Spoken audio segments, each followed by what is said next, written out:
go ahead and get started this afternoon. So first, I would like to thank everyone for joining us.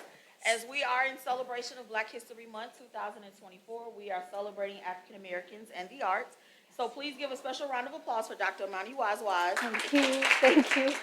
She will lead the presentation today, where we are in celebration of the movement and celebrating African American and the arts. I will turn it over to Dr. Wazwaz. Thank you again for leading this conversation. And it is an active conversation, so she will present, but she will also want you to speak with her as well. We have microphones, so if you have questions or want to engage, just let us know, okay? Again, thank you guys for attending and enjoy the presentation. Okay, thank you so much, Tiana. Everybody, thank you so much. It's an honor that you are here. Students, faculty, staff, thank you from the bottom of my heart. Tiana, thank you as well for inviting me to give this talk. It means a lot. My research centers on the writings of Frederick Douglass and Toni Morrison. I have a PhD in the body and pain that particularly concentrates on contemporary African American literature, Native American literature, and disability studies. Last summer, I was granted the honor by the National Endowment for the Humanities to study concepts of the Black diaspora, and has pretty much led me to here. So when Tiana proposed this topic, I'm like, everything just beautifully falls into place.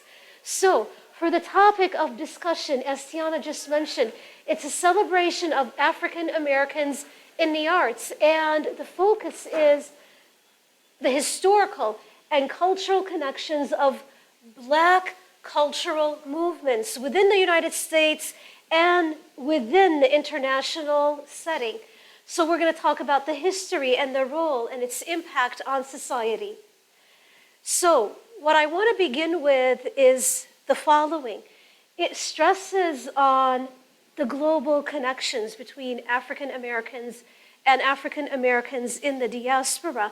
And I want to ask you, our current African American population was definitely forced out of its homeland. It was dispossessed. How many of them made it to what came to be known as the United States of America? Can you give a guess? Yes, how many?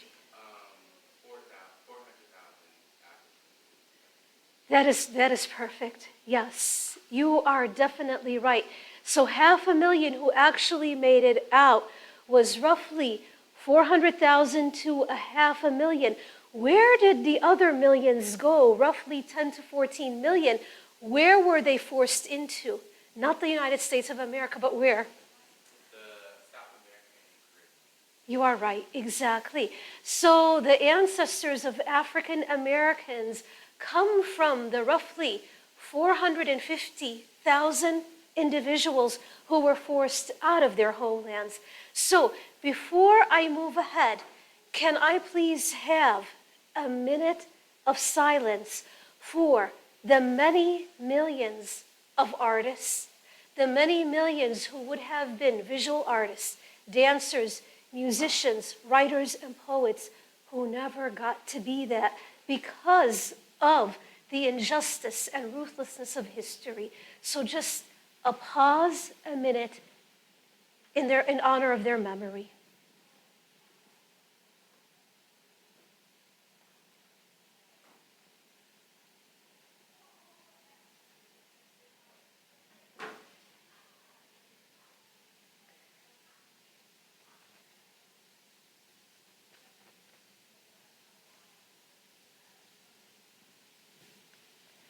Okay, thank you so much for that moment of silence, and I will continue. And before we move ahead, what African American cultural movements are you familiar with? What African American cultural movements are you familiar with? Yes. Yes. Yes. Okay. Yes. Harlem Renaissance. Okay. Black Lives Matter. Okay. Harlem Renaissance. Black Lives Matter. Anybody want to add to it? Okay. So William, you said Harlem Renaissance. All right. And let's say the traditional date that they give us is from 1918 till 1937. This is what they usually tell us. Harlem Renaissance has a particular date and it has a particular end date. And in order to see why there is this particular end date, let's take a look at the history, which is one of the focus of this particular presentation. Well, we have World War I going on at that time. And can anybody here tell me, how were African American soldiers treated within the United States Army? And I see, okay, please tell me, please tell everybody, how were they treated when they were in the U.S. Army? They were not treated well. They were not treated well whatsoever. Who got to do all the hard work? They did. It was segregated, and anything that was tough and dirty, they had to do it. So they went to Europe and they went to France. And how were they treated in France? You're doing this. How were they treated in France? Yeah. Okay, I have one saying very poorly, and I have some of you are like, not really. They were treated very well, okay? And I do want you to interact, and I do want us to talk, and then I'll step in and I'll tell you, well, this is the history. They were treated really well. And what's your... They were treated better. And what is going on in their minds all this time? They're coming from the United States of America. They are not treated well. They're going to fight for their country, and they're segregated from other soldiers. And here they are in France, and they're treated like human beings. And the French are inviting them over. And people in the army are talking to them and interacting with them in a human fashion. And whoa, this is something incredible. This is something just phenomenal and amazing. And who gets angry? Certain people in the United States. Well, now they're going to get some uppity ideas, they're saying. They went to France and now their minds are going to be overblown, and they're going to think that they are human and they've got the rights. And so what happens is some of the African American soldiers who returned south were mistreated very badly. Some were lynched while they were in uniform. There was a lot of jealousy when people saw African American soldiers in uniform. How dare you? You went and you fought, and you were also treated with a lot of respect. You're not going to be respected here. So what I want to tell you is, some of the soldiers, the African American soldiers, when they experienced this humanity and a lot of comfort, what happened was they're like, let's stay. It's not every day that people look at us and they treat us really well. One of the gentleman soldiers was Rayford Logan. He's like, let me stay. 5 years, 5 years, just amazing to live in a place where people respect you. But I'm talking about France, okay? And you said they were treated better, okay? What's going on in France, 1917, 1918, 1919, that's rather quite uncomfortable? They're treating the African American soldiers quite well. They see them as liberators. Folks in the United States look at them in a very jealous way. What is upsetting about France during this time? Yes? Oh, no, you're talking to somebody else. Okay. They're colonizing. Take a look at where the blue is. Look at where they have. Notice the blue over there. Okay, so they've got Algeria. Notice in 1880, Algeria, and then other parts of the continent of Africa, notice how much it spreads. What's the dominant color that you see in 1913? Blue, okay? They are colonizing a big portion of Africa, and this is vicious, all right? So when you tell me when you did this and you're like, yeah, the reality is rather complex. A wonderful treatment of African American soldiers, but not of fellow brothers and sisters on the continent of Africa. And so you have, okay, Rayford Logan, who stayed 5 years later, he's organizing, and a few other soldiers are organizing, and they lead the Second Pan-African Conference together, where they talk about, let's fight, let's demand decolonization of Africa, let's demand to the end of colonial rule and demand an end to racism. So it was traveling, and they did indeed live in a place that did not discriminate against them, but there was a portion of them that was quite aware of what was going on in Africa, but not all of them. It was a quite complex relationship, okay? So they were very significant. I want to go back in time now, come back to the United States of America, okay? I had mentioned that there were African American soldiers that were lynched while they were in uniform. Anybody familiar with Mary Turner? Early 20th century, early 1900s. Mary was pregnant, and her husband was lynched. And she was 19 years old, and she witnessed it, and she spoke up about it. And because she spoke up about it, she was lynched as well too, and her baby was killed as well along with her. Till this day, there is a demand for her, for some kind of justice for her in her honor of her memory.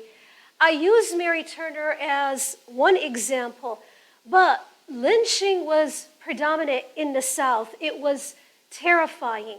And so soldiers who came back were like, I fought for a country that does not respect me. I fought for my own freedom to come back, not having any freedom whatsoever. And there's Mary Turner, and there are other people that are facing violence as well too.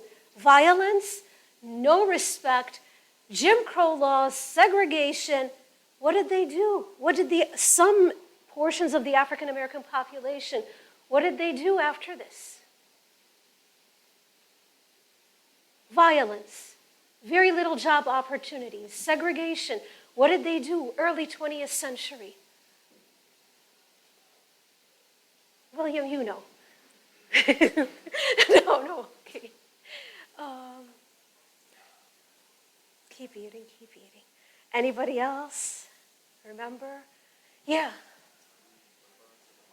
Migration, yeah. Okay. Heck up. Why stay in a place that does not respect you at all? The soldiers were the pride and joy of their family. If they were not respected, if this is one of the best that they gave back and they were not respected, then why stay, okay? Was it easy to uproot themselves once again? It's not. Uprooted, from their ancestral home in Africa, uprooted once again from the South where they built roots once again. Scholars say it took a lot of guts to do this. 6 decades, 60 million African Americans journeying up from the South and going to different places, Chicago being one of them, and New York, Kansas City, to the west and to the north, to different parts. How many of you have family that actually migrated from the South? Can you please tell me? Because my students tell me they're mostly Mississippi, they're saying. Yes. From where? Yeah. So, from my father's side of the family, I have people that came from different places. So, my father's side came to Chicago a lot more earlier.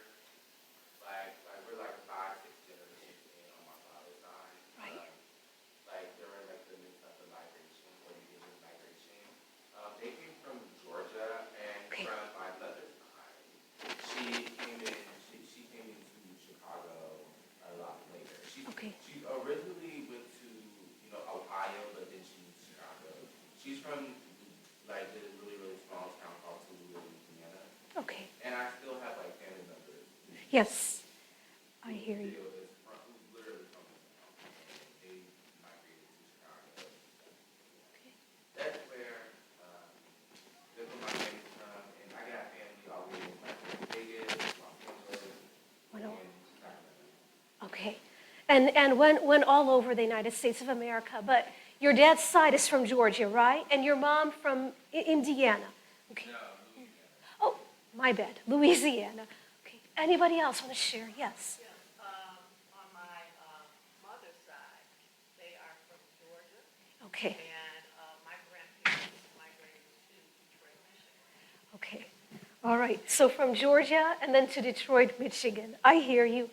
And then some also went to Ohio on my father's side. Okay. I hear you. I hear you. Yes. My mom's side is from Jackson, Mississippi. and my dad's mother is from Jackson City as well, and my dad's father is from I see. Okay. So Georgia, Mississippi, William. Alabama. Okay. Okay. So Alabama, Georgia, Louisiana, from different parts, and come up north. And we all know life is not the promised land, right? It isn't. So we have Ossian Sweet, and if you have time, there is a 20-minute short movie about him. It's called One Sweet Night. One Sweet Night. And Ossian came and he settled in a neighborhood that was all white, and they did not want him there. So they gathered around him, and him and the people who were on the inside engaged in a form of a battle with him.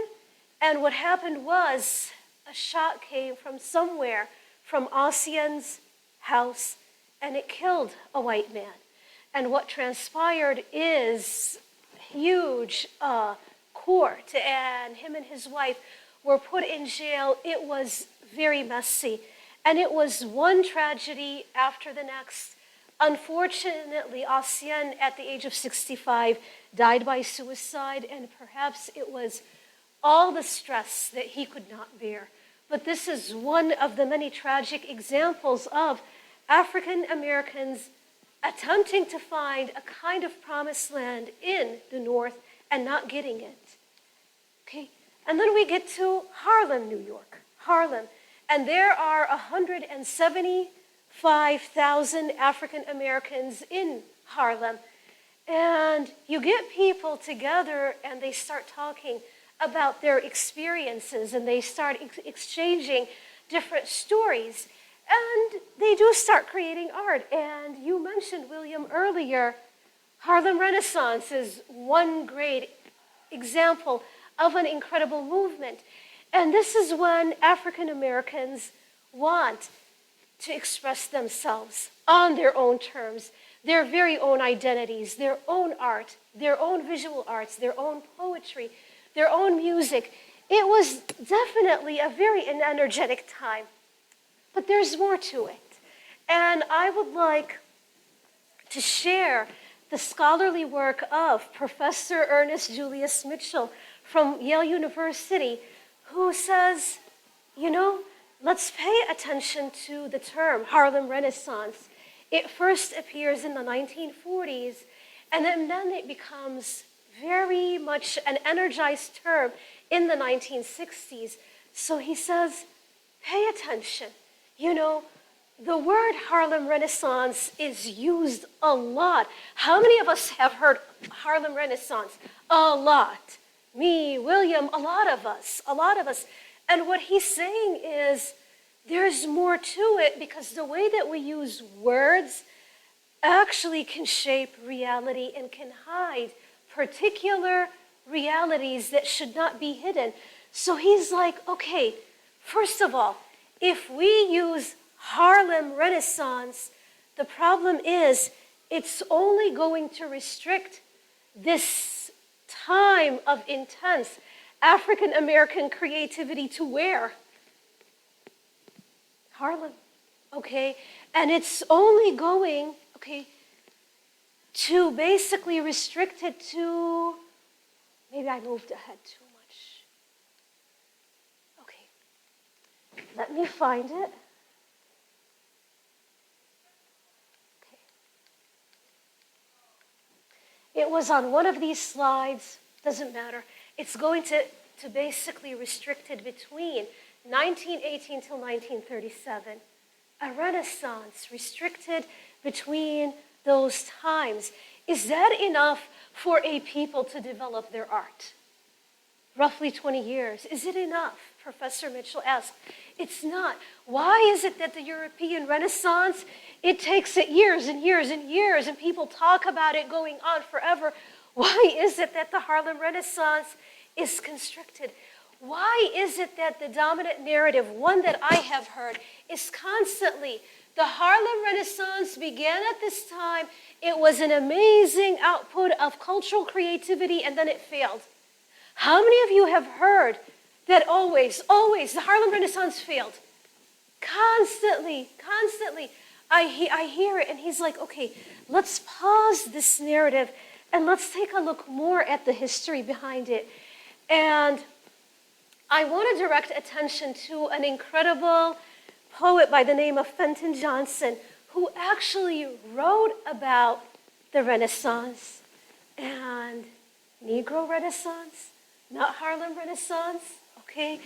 And what he says it in his essay, a very early essay before 1918, is the Negro Renaissance appears as an international awakening of art and thought created by blacks.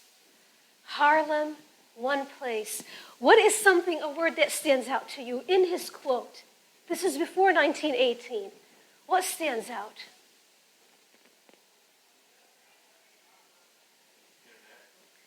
International, yes, international. So there is a global connection. It is not restricted to the United States of America. It's not restricted to Harlem. It is about blacks from all over contributing to this creativity. Okay, suddenly it's not just a group of people isolated. It's a group of people forming a unified global connection with differences of points of view, but this is important to keep in mind. And by the way, if you have time, Fenton Johnson wrote an incredible poem comparing God to an old man. If you have time and you are interested, please check it out. It is online. It is incredible. William, you're my student. I'm going to require you to read it. Okay? And I know you will like it a lot. Yes. Oh, yes, definitely, yes. Okay. And then I want you to take a look. Here is now our actual theorist of the Harlem Renaissance, who is Alan Locke. So he is officially the true theorist, okay? But we should take a look at other theorists before him. So he says this, okay, Harlem had a lot of energy and had a lot of creative outputs, but we should not forget other cities in the north and other centers in the Midwest. They were also creating a lot of incredible artwork. And he says the following, it's not just African Americans as well too, it's other people that are forging a common racial identity from the Caribbean to Africa to the American South, okay? Why is this very important to know? Now, granted, Tiana and I were talking, and she stressed like that this presentation really take into consideration the global dimensions and concepts of the Black diaspora. And so I want to ask you, why is this really important? Including blacks from the American South, Caribbean, and Africa. Why is that important?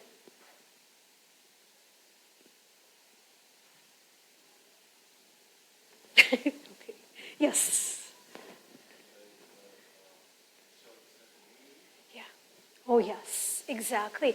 It's a sense of unity, and it is power. It is a lot of power. More people, more power. And I do want to stress, they're different. This is not one monolithic whole. They're different people, different human beings with different outlooks, but it's a sense of unity. And there is a lot to say about that. Welcome, welcome. Okay, and Alan Locke's book, The New Negro, which came out in, I believe, 1918, the early 20th century, it had a lot of different contributors. Let me just pause. These are my students. Paris, Fernanda, hi. There's William there. Okay, welcome, welcome. Okay. The contributors in that book, and I'll wait for you, welcome, are Claude McKay, a Jamaican immigrant, Arthur Schomburg, Puerto Rican. Okay, this information is coming from the scholar Robert Phillipson. Okay, and Robert Phillipson also stresses Marcus Garvey. And when I say Marcus Garvey, what comes to your mind? Marcus Garvey, yes. Pan-Africanism, exactly.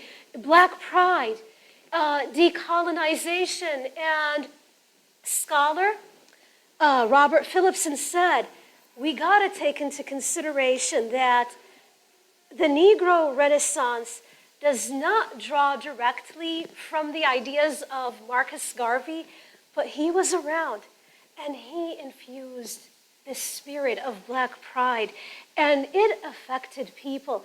He aimed for decolonization. He aimed for a sense of self-respect and self-understanding in the homeland, in Africa. And he wanted unity between Africans and Africans in the diaspora. It affected the Negro Renaissance / Harlem Renaissance. And so scholar Robert Phillipson said he affected it a lot. And what we need to keep in mind is, indeed, the Harlem Renaissance or the Black Renaissance is indeed African, but black. Okay?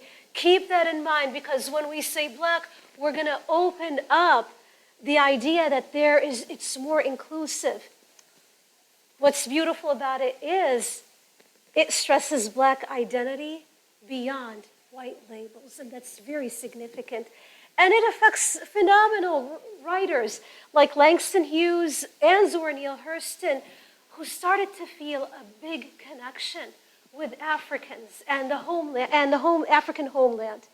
Okay, so Langston Hughes, Zora Neale Hurston, Jean Toomer were all writers during the Negro Renaissance or Harlem Renaissance, and they wanted to talk about the roots of everyday people, everyday common African Americans, okay? So they wanted their writing to be about the people and about the roots. Beautiful, right? Okay. It's just absolutely incredible. But it was not easy because they were faced with many challenges. And let me share with you some of these challenges. Some of these challenges were white patrons, okay?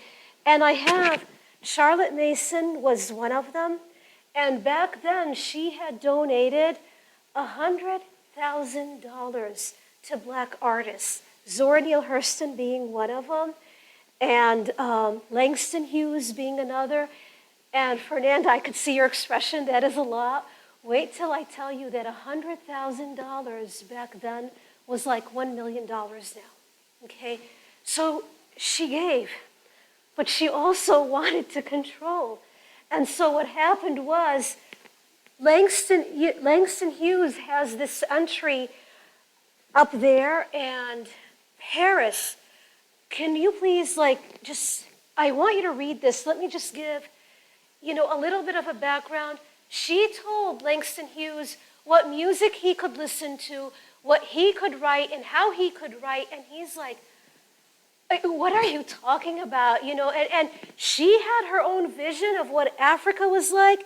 And in her mind, Africa was jungle and primitive. And this is how she wanted him to write in that strain.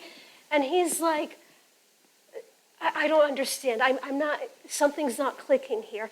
Okay, and Paris, could you please read what he had to say? Can you see it? Okay. She wanted me to be primitive and know and feel the intuitions of the primitive. But unfortunately, I did not feel the rhythm of the primitive spirituality. And so I could not live and write as although I did. I was only an American Negro who had loved the surface of Africa and the rhythms of Africa. But I was not Africa. I was Chicago, Kansas City, Broward, and Harlem. And I was not what she wanted me to be. Does anybody want to comment on this? That's true. That's true. Like he basically just like dissected like straight to the point. Like how different one thing can be in the eyes of like two different people, even the people being a black man and a white man, and two different people with two different backgrounds and two different ways. Thank you, Paris. As always, she's coming with her own preconceived notions of what Africa is, and it is so darn racist. And for him, he's coming with his own historical biographical background, you're telling me, and it cannot be changed. And these two are clashing with one another. Thank you. Yes, you wanted to add? I would like to add, it's like, from this lady, Charlotte Mason, right? Yes. With A-Train. She had this view of like, Africa, and she views black people as a monolith. And it's like so really silly how she generalized Yeah. black people as Yeah. that's all. Okay. It's silly. It is silly. She has this concept that African people with African ancestry are this big monolith, and they are not. That is beautifully explained. Langston Hughes does say, I was Chicago, I was Kansas City. You know, people evolve, people change. His ancestors were dispossessed from somewhere in Africa. Of course, he's not going to know. And when he gets to understand Africa, he's going to understand it on his own terms, not on Charlotte Mason's terms. So Langston Hughes goes on and lives and travels to Africa, okay, and interacts with it on his own and is disappointed and then falls in love with it and falls in love with the people. And lo and behold, years later, on his own terms, he compiles an anthology of African literature and dedicates it to the struggle of the people and dedicates it to young African authors on his own. You know, people will come on their own, not when they are tied, their hands are tied together. I want to give another example of another brilliant African American writer, Paris William Fernanda. Who is she? Zora Neale Hurston. Okay, Zora Neale Hurston. Zora Neale Hurston's like, okay, it's the Harlem Renaissance / the Negro Renaissance.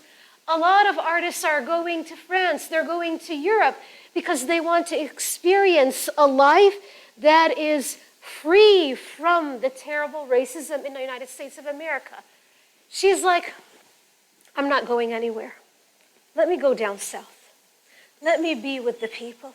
Let me understand the people on their own terms. And you know, I'm not going there so I could watch and observe them and be an anthropologist. No, I'm going to live with them and I'm going to be part of them. And scholars say this is a true way of understanding part of the African diaspora spirit. You stay there and you stay with the community and you take a look at what the community is all about. And so this is what she did. I'll understand African Americans because when I understand them here, I can understand the subtle, unconscious culture that they're bringing back from the motherland, from Africa. And you know what else she did? In observing the people, she centers the women. And she writes about women, doesn't she? And she writes about their experiences, constantly not observing, but being part of the people. Okay? I mentioned that there was a lot of writing and poetry and stories, and there was jazz. And jazz is also another story. Jazz is something else as well, too. Does anybody know about like what the white response to jazz was? How did the audience feel? William? They liked it. And was it that easy, William? They liked it.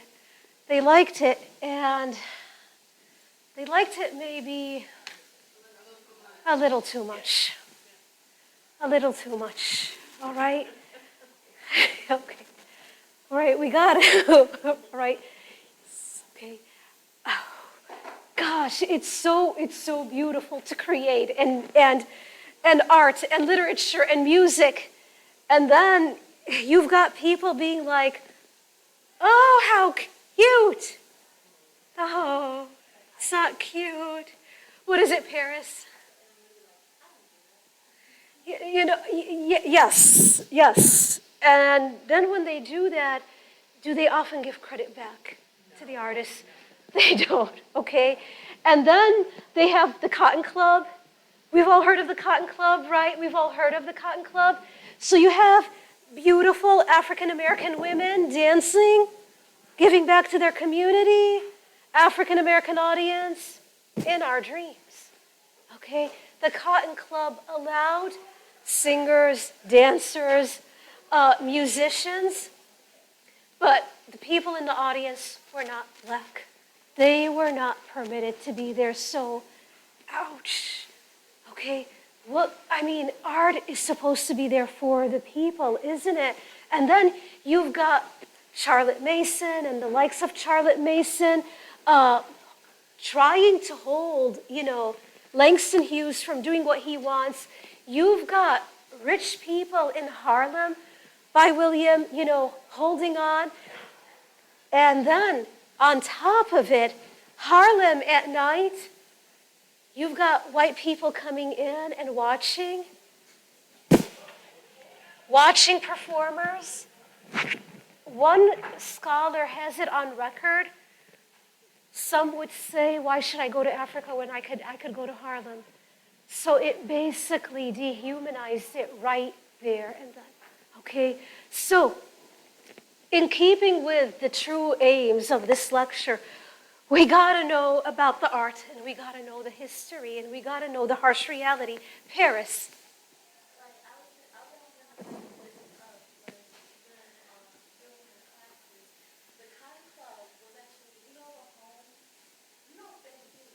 Mm-hmm. All right, so you know like the distinct image of her? Like, Yes.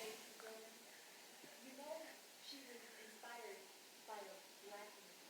Okay. And a black woman came From here. Okay.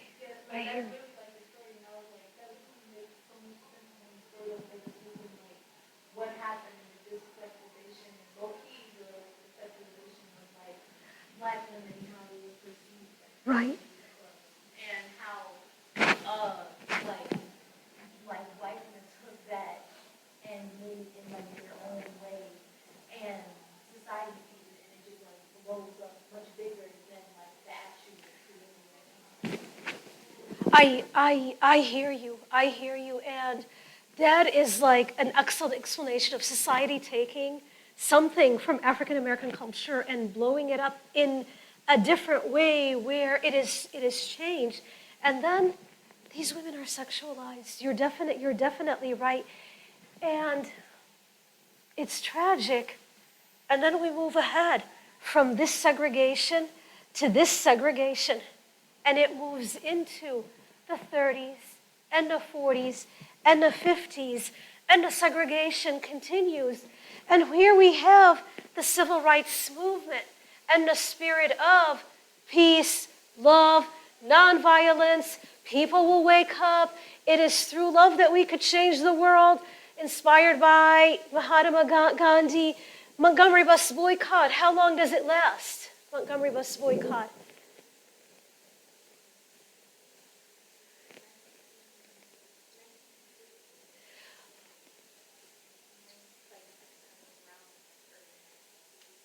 Okay, all right. So the boycott itself, Paris, it lasts 381 days. Okay, it's very carefully organized. African Americans carefully came together, studied maps, got together. It's not like they want us to think that, oh, who was it that one day got on the bus and got into a fight? Who are they constantly telling us? You know, this is where the civil rights movement started. Who was this woman?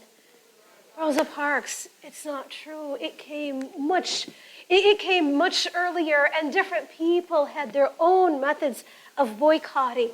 The famous one, the Montgomery bus boycott, 1955, after 381 days. Then you have the Little Rock Nine, 1958, okay, when there was this big fight to let these 9 incredibly intelligent African-American young people to get into Central High, 1958. The thing is, do you remember when the Brown versus Board of Education was? When? 10, 1954. Okay, so you're quite close. 1954. Wait a second. What's the government doing? The government is not. It's passing all these bills that I have up there on the screen, and it is not enforcing it. It's doing nothing. It's one thing to go out marching, and it takes a lot out of you. It's another thing to be attacked and to be trained not to respond. It takes a lot out of you too. And then, okay, all these different civil rights acts are being passed and nothing is being done. And instead, African Americans are being attacked left and right. Okay, so there's a sense of bleakness, isn't there? You know, Martin Luther King, before he was assassinated, was saying, "This society is sicker than I thought it was." It was bleak. Let me tell you, then we have an important chapter, the Nation of Islam. And certain African Americans are like, they're a very interesting model, okay? We're not saying monolithically, but different African Americans have a different outlook on it. And I once, when I was teaching about Malcolm X, one of my students is like, my family, was Nation of Islam. It's nothing like it's written about in the books. And I hear you. There are many multiple realities. But the interesting thing about the Nation of Islam is they're not waiting to be integrated. Civil rights movement activists, let's integrate. Segregation is hurting the mind and soul.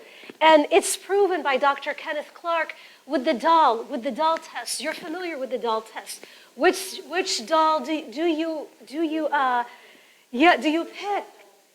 Exactly. And African American kids would most often pick what? They would pick the white dolls. So it affected their understanding of the world. It hurt them. It really, segregation, racism, hurts deep in the soul. And so Nation of Islam is like, we'll have our own businesses. We'll have our own restaurants. We'll have our own newspapers. Okay, they're not liked by everybody, but some people are like, this is an interesting model. Okay, African Americans, ex-convicts, drug addicts, bring them back. Let's embrace them. Let's rehabilitate them. All right, and then you have Malcolm X. Oh, okay, so larger than life. Okay, he stood up and he was filmed and he was put on American TV. And what is white America's response to Malcolm X? Doesn't like him. He's a threat. He's a terrorist. Yeah. How many people did he kill? Paris?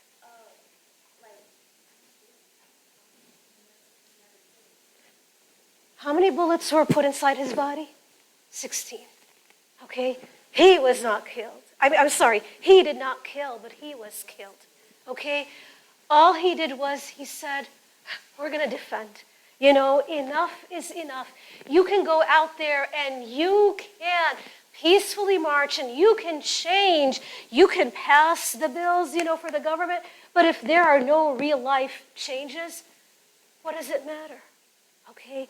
he was pretty much demonized. And what I recommend is listen to his speeches, listen to his many speeches in order to understand him, in order to understand what he is saying, but also keep in mind, just like Langston Hughes started out with, you want me to act African, and I don't know what that is, and it took for him to go to Africa.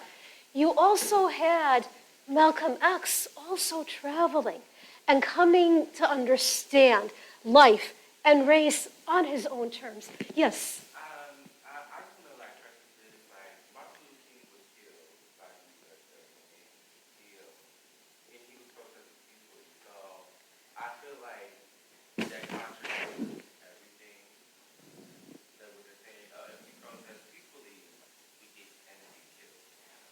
If we do a more, more violent or a more authoritative approach to getting our rights and getting what we treat as human beings, then we get killed. But it's contradicting towards like everything that the politicians say.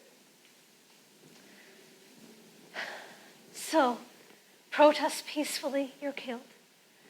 Get up and do angry speeches and say, I'm sick and tired of being mistreated, and African Americans are going to defend themselves, and show your anger, and you're still killed.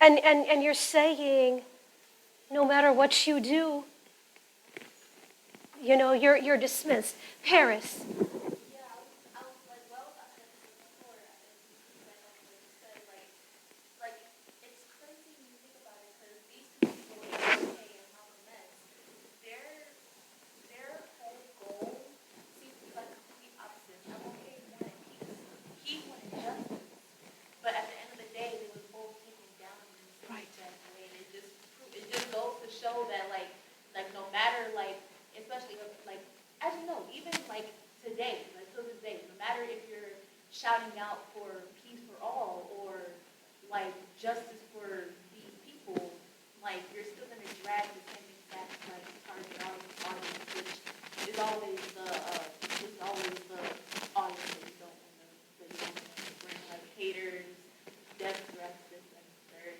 Like it still happens to this day, and like this whole like highlight of these two like grand icons like of that amazing. I hear you. I hear you. Paris, that is incredible. Does anybody also want to add to this, respond to this? They want us to think these two gentlemen were different, right? They want us to think that Malcolm X is the big, bad black man, right? Okay? And they want us to think, in the words of Cornel West, that Martin Luther King is our Santa Claus. Okay? And Cornel West is like, that's not true. That is not true whatsoever. Malcolm X was changing. Martin Luther King was changing. In the words of the phenomenal African-American theorist Bell Hooks, what was it that Malcolm X did that was so terrifying? He expressed his anger. African Americans at that time were not supposed to express their anger. How dare he get up and show anger? To an African American audience, this is, oh my God, he's speaking what's in their heart and souls. But for a white audience, certain white audience, oh my God, like you were saying, he was a threat, he was a terrorist. I'm sorry, somebody had their hand up here, yes. I was going to say that also about Martin Luther King, even though people said he wanted peace, but he also wanted justice. And it was the way that he was doing it, where people said that it was peaceful. But he was also looked at as a danger to society. Right, And so that's what people don't understand. He was considered a danger to society. right. And please, Like he said it also did, and not, but like his biggest highlight and like what his goal was peace. But if you also looked at like he wasn't only an African American like revolutionist, he's also a preacher. yes, And in yes. his church, that's where he would preach for justice, because that's like back then, that's like the haven that black people had back then. Right. Even though it technically wasn't, like realistically back then, black churches was not safe back then? No. Bombs, Yes. like that? Yes. I literally was like, oh, wait, no, he did have to go for justice, but just not in front of a big old crowd like he did his peaceful speeches, but it was in a safe haven place. That's where he blurted out his justice speeches. But then that sort of like got out, and that's when people like got more into it. Yes. One of the things that I think that people should read is his letters to Birmingham and look at some of the wording that he put in there that he was talking about to support what you were saying. Right. If you read that, you can see, Yeah. it's very telling of who he was and what he really believed in. Right. For the people who would bother to listen, to sit down and listen. And Paris, you mentioned like the black church being the place where Martin Luther King, would say his his speeches that came from the heart. This is what happened during the first day of the Montgomery bus boycott. He told a speech and he got people interested and he got people starting and going. He was still seen as a menace to society, no matter what. And he was not the only one to be seen this way. James Meredith started on his march against fear to bring attention to racism, and lo and behold, he gets shot. And so other people pick up, and we march with Meredith, okay? And up comes, who is he? Stokely Carmichael, okay? All right, and then we hear for the first time, Black Power, okay? Fight for our own self, Black Power. It is said during this time. What did I mention earlier? People grow, people evolve. Even people themselves, individuals, are different from one day to the next.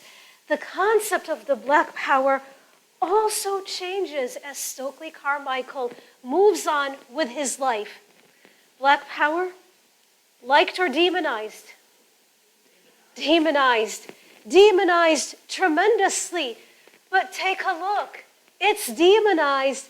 1963, assassination of Medgar Evers. 1965, Malcolm X is assassinated. 1968, Martin Luther King assassinated. Okay, these icons, these incredible gentlemen. And then the violent riots of the 1960s. And there was one semester where we did a discussion on the Watts riot. And so you have a representative of Black Power in the Black Panthers, okay? It represents the Black Power movement, heavily demonized. But then I read an article very recently about the Black Power movement, where Black Power movement was actually approached to talk about how much it came from love, okay? They talked about how they had a lot of programs that helped children, that had these breakfast programs. And the article went on and on about how it was society that perceived them in a way that dehumanized them, when in reality, that's not what they were doing. Yes, they had their jackets and they posed with the rifles and they did say, we are going to defend ourselves. But their work was helping the community, getting themselves out into the community. And I felt that article was really uplifting to see Black Power movement associated with love and not with hate. Please. One of the biggest things was the fact that they were also helping people life. And that was life. Yes. They were definitely, because it was in the community, but anybody could be a part of it, and they were helping everyone. Right. So that is what really got it going. They started humanizing. Yes. That is very true. And they were helping poor whites. They were helping Mexican Americans. They were helping everybody. They were taking the different gangs and bringing them all together so that they could have a purpose to enrich the community. Paris. And like, I think it makes sense that this poem, like, but also it's crazy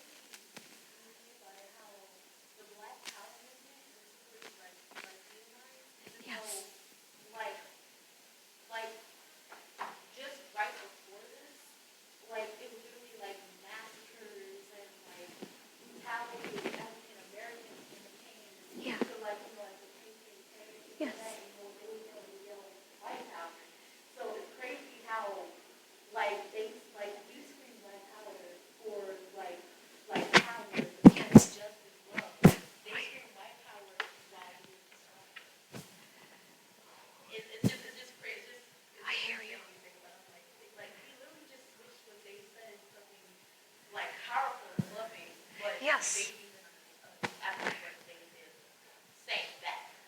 Exactly. Paris, and this is what hurts beyond belief, it's the African American community that was being hurt.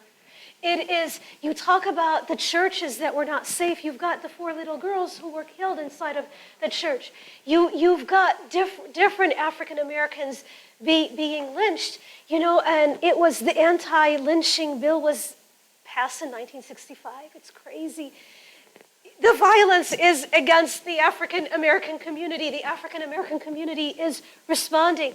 African American community is being labeled as the bad one, is being labeled as the one that is not human. And I know it's coming close to ending, but I'm gonna wrap it up, okay? The Black arts movement is integral to the history, integral to the politics. This is very significant. The art, according to the Black arts movement, the art is for the people, by the people. The theater is on the street. The paintings are on the street. Artists come to you because they are part of you. They're an integral part of the African American community. There is an international an international vision. There is love for Africa. Whereas before, during the Harlem Renaissance, certain African American writers did not understand what Africa was about. Now some of them traveled. Some of them were more politically aware that Africa was colonized in 17 African countries were becoming free from colonialism. They learned, some traveled, they learned about the culture. Maya Angelou went and she's like, I just walked in and people recognized that from my spirit, from the way that I did my hair, that it was part of their own tradition, and she felt very uplifted. Okay, publishing companies saw there was an interest coming out of the Black arts movement, and they're like, okay, we're gonna publish books. So in the 1960s, you would go into a bookstore and you'd see African American literature. Faith Ringgold was an incredible African American artist who went to Africa and learned how to do art and learned how to do quilts. And her art is phenomenal. Please check it out online. And then we bridge into today. The Black arts movement is still alive and it's still well. Self-respect, self-dignity, a connection to the African homeland. 70s are over, but the Black arts movement, the vision of it continues, embodied in the vision of many artists, one among whom is Ernest Shaw. And what he has to say is absolutely incredible because he grew up, he was a little child when his mom and dad were experiencing the Black Power movement and the Black arts movement. And he says they were never political. However, they styled their hair beautifully. They dressed just like other people dressed, and they had incredible artwork created by African artists in their home. And what did he do? He learned and he picked up from what his mother and father were doing. And when it came time for him to create his very own work, look at what he does. So he honors, who is he honoring here? James Baldwin, and notice the mask. Because one day somebody challenged him and he told him, well, African Americans are a different people. They have nothing to do with Africa. And he's like, no, he said about African Americans, the mother is Africa, and African Americans are still the children of Africa. You cannot say that we are disconnected and that we are completely different people. We are just one of its many children. And so he honors his ancestral homeland. He honors an African American, brilliant writer, James Baldwin. He teaches students, I believe 7th and 8th graders. Let me tell you, they are so lucky. Like from the way that he talks and he's like, take a look. What he does here, he paints murals, he humanizes, brings out the humanity, makes it available. Malcolm X, James Baldwin, look, they are very human. And he said, Take a look at the Sistine Chapel in Italy, where they have a mural of a representative of God.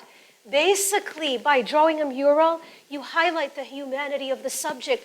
This is what he is doing over here. George Stinnett, familiar with him, right? Yes, okay? So, honor, respect, iconic figures, everyday people, young African Americans who were brutally mistreated, okay? And then he's like, look at now what happens. He's like, the bridging of the arts, okay? May God rest his soul. George Floyd, and he's like, take a look, honoring, respecting him. It's very sad. This has been defaced 2 times. 2 times. And but there's tons all over. There's even one in Gaza, and I don't know if it's there yet. Okay, and all over the world. Okay, if anything, if on your drive home, let me do this. Ernest Shaw, if you're interested, just type in Black Arts Movement Legacies, and you could listen to him talking. I could listen to him the whole day. Just phenomenal of how he lives the Black Arts Movement in our day and age. Okay, we just scratched the surface. There is so much going on. Okay, thank you from the bottom of my heart, all of you. Thank you for being here.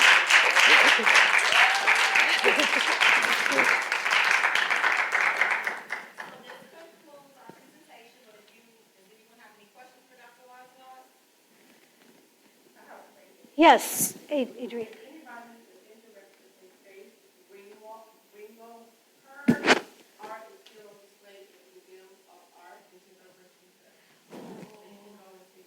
Okay. Faith Ringgold. Here.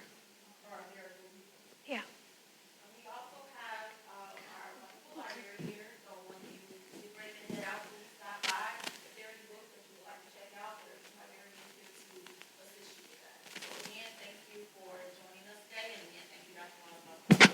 Thank you for inviting me, Tiana. Appreciate it. It's not a question, I just want to say thank you for your passion, and you brought that to all of us, so I appreciate that. Thank you so much. Thank you for being a beautiful audience. Appreciate you. Have a beautiful day, everybody. Bye, Kashif. Bye.